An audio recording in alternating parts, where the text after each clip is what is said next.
Ulang umaga mga kaibon. Binagyo na yung aking ibunan at nilagyan ko na ng mga kapal yung aking mga kulungan. Nasa labas kasi ng aking bakuran yung mga kulungan ng aking ibon.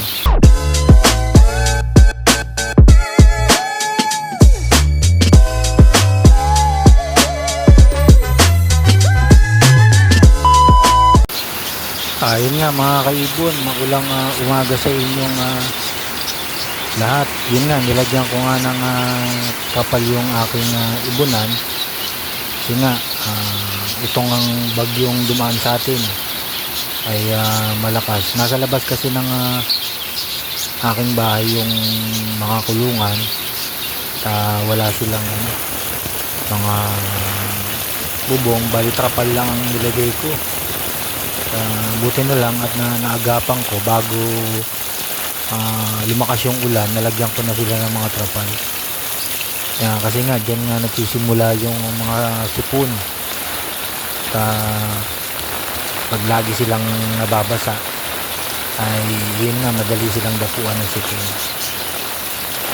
Yun, nagbigay na rin pala ako ng Detracin sa kanila at sinamahan ko na rin ng dextrose powder para panlaban sa ulan, di sila sipunin. Yun nga, kaya mapapansin nyo, nasa gilid lang siya ng aking bahay. Yan, at babasa sila. Pero dito naman sa isang hindi naman sila na babasa kasi nga nakaano naman sila sa bubong. May bubong naman na nakatabing sa kanila. Pero yung isang flight cage ko, yun nga yung nilagyan ko ng trapal. At buti naman hindi naman sila nababasa kasi nga naagapan ko kagad yung paglakas ng ulan. Yun nga yung bagyong Christine. Kaya mga kaibon na kailangan natin bigyan sila ng mga panlaban sa lamig. Yan, kasi dyan nga nagkakasipon yung ating mga ibon pag yung basa yung kanilang kulungan, tsaka sila laging nababasa. Yan, at medyo lumakas nga yung ulan at magpapatuka nga sana ako, kaso nga yung pag ko biglang lumakas yung ulan. Kaya nga buti hindi sila mga nabasa. Naagapan ko rin kagad na malagyan sila ng mga tabing. Ayan, mga mga bago kong sa aking ibunan, mga budgie kits. Yan, nabigay na pala ako ng kangkong sa kanila at mamaya bibigyan ko na rin sila ng mga seeds. Medyo tumila nga yung yung ulan at medyo, pero may konting hangin. Ayan, nagbigay na rin ako ng Detracin, nilagay ko sa kanilang painuman para makaiwas kagad sa sipon. Ayun, yun nga, ang kailangan natin iwasan yung lagi silang nababasa. Kasi nga, nandyan yung minsan nakakain nila yung mga dumi nila. Kasi nga pagbasa, yun na, tutuka-tuka lang yun sila. Makakain at bigla na lang sisipunin at magtatai. Yun yung budgie kits ko na pair. Bali, sinalang ko yan. Sana makapag-itlog na sila. Pero mga naman na to mga matured na to. Budgie kits naman para maisama ko sa aking ibunan. Buti hindi kagad sila nabasa, naambunan. Medyo hindi naman yung pugad nila. Kaya importante yung pugad nila hindi mababasa. Kasi oras na mabasa yan at sila ng itlog, yan, pwedeng possible na mabugok yung kanilang itlog. Ngayon ang iniiwasan ko na mangyari na mabasa yung kulungan or yung nest box nila. Yan, nagbigay na rin pala ako ng kangkong yan. Yan, may mga inakay na rin yan. Yung magpares na yan. May mga inakay niya. Update ko na lang kayo sa susunod na ano kung ilan. Kasi may itlog yan, siyam. Siyam ang itlog niya nila. Bali, hindi ko nga sinisilip kasi itong hen. Maselan to. Ayaw nyo yung sisilipin. Kasi nga, pagka binuksan mo yung kulungan niya,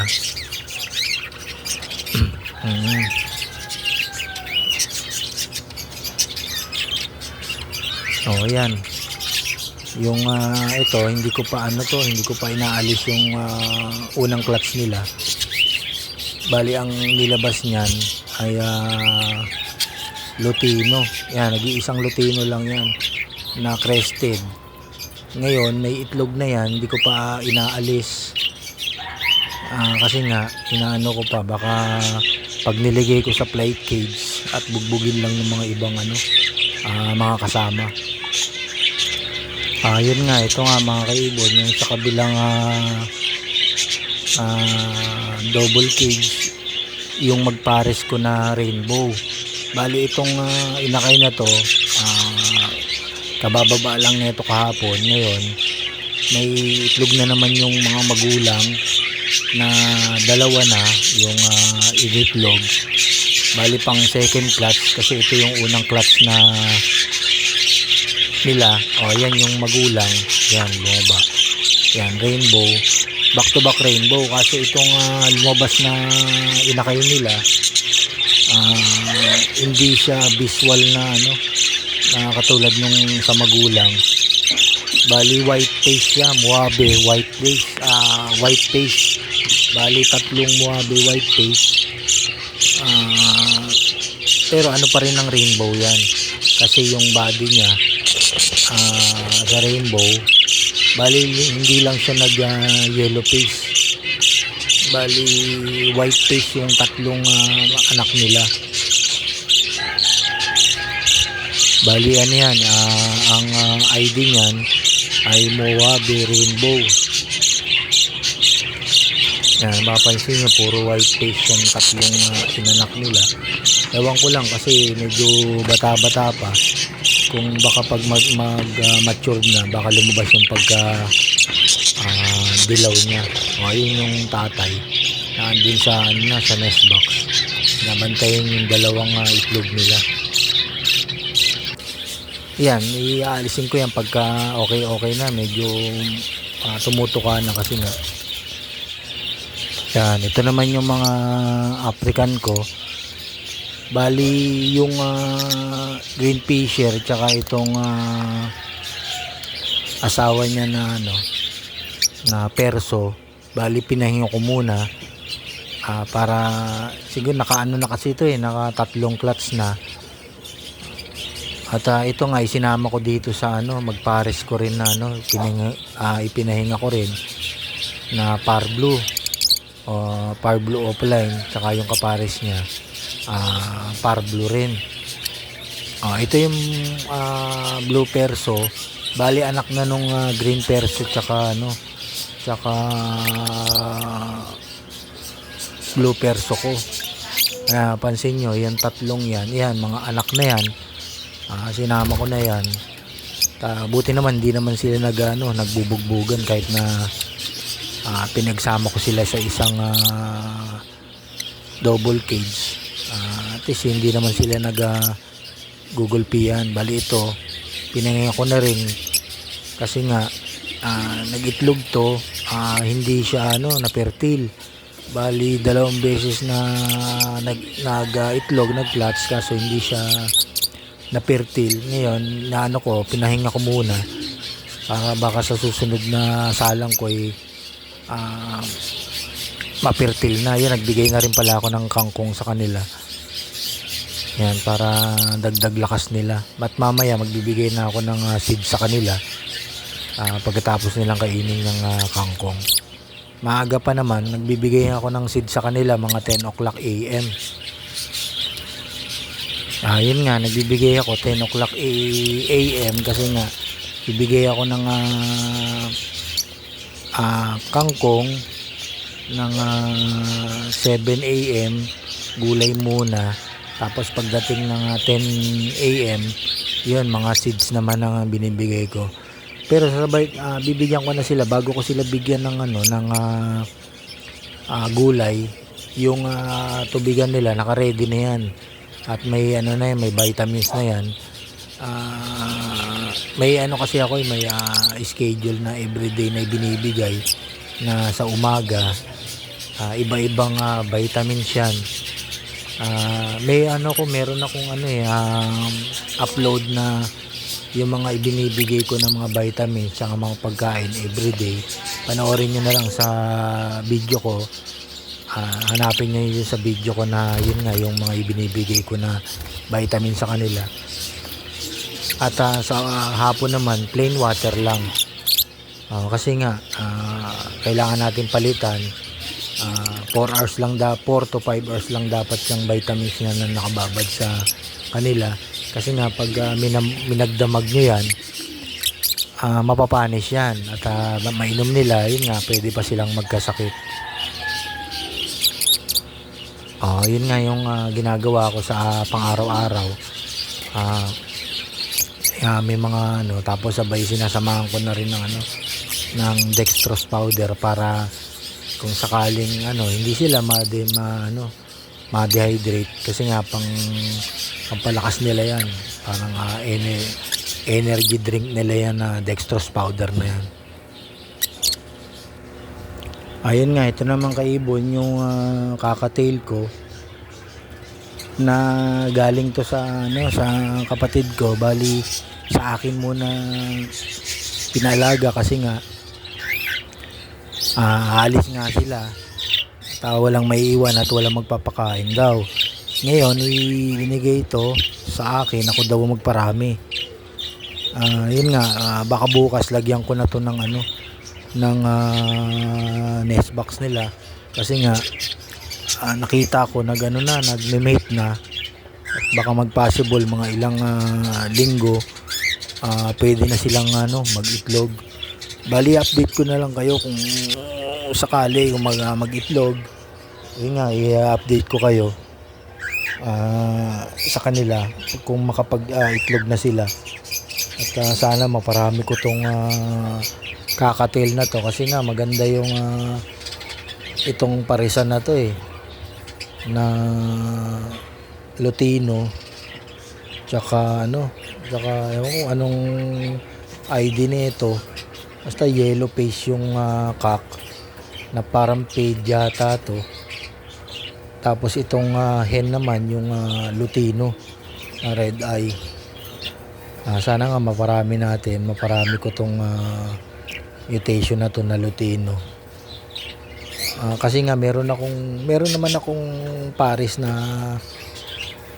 dito na kakatail na yun nga, yung hen ay nagkasapola.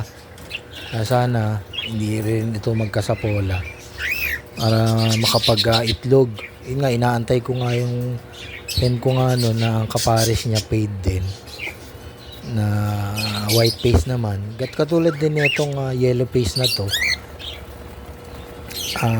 White face naman yun, yung isang pares ko. Yan, bali yan yung isang pares ko na kakatail. White face paid yata ang tawag dito dito sa mutation na to.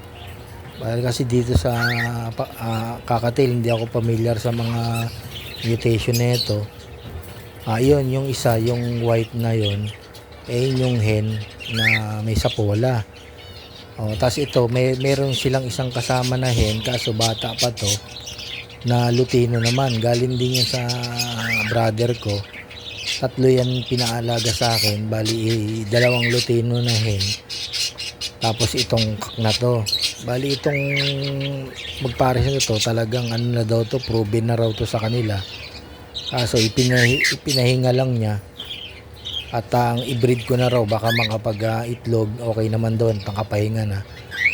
Bali siguro itong isang to, kung sakali, ito na lang ang pagpaparisin ko, itong Lutino.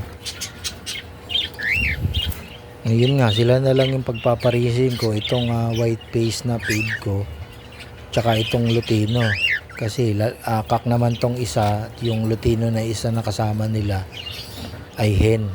Pamaturing ko muna siguro itong isang hen na to bago ko ipares sa kanila. Ayun nga, yan nga yung dalawang magpares at napapansin ko nga medyo dumidikit-dikit nga itong lutino at pwede ko nga sila na lang ipagpares ko. Yun nga, inaantay ko na nga lang talaga na maparami nga yung kasi nga yun nga, kulang din ako sa sa mga cage. Kaya nga ito nga pinaghati ko na lang yung yung double cage. Pinaghati ko sila, sana kahit na single cage lang yung sa magpares, makapagpapisa sila. Yun nga mga kaibon, hanggang dito na lang. Tapusin ko na yung video ito. At yun na, nagbigay na ako sa kanila ng mga seeds. At pa-like, share, and subscribe na lang ng aking YouTube channel.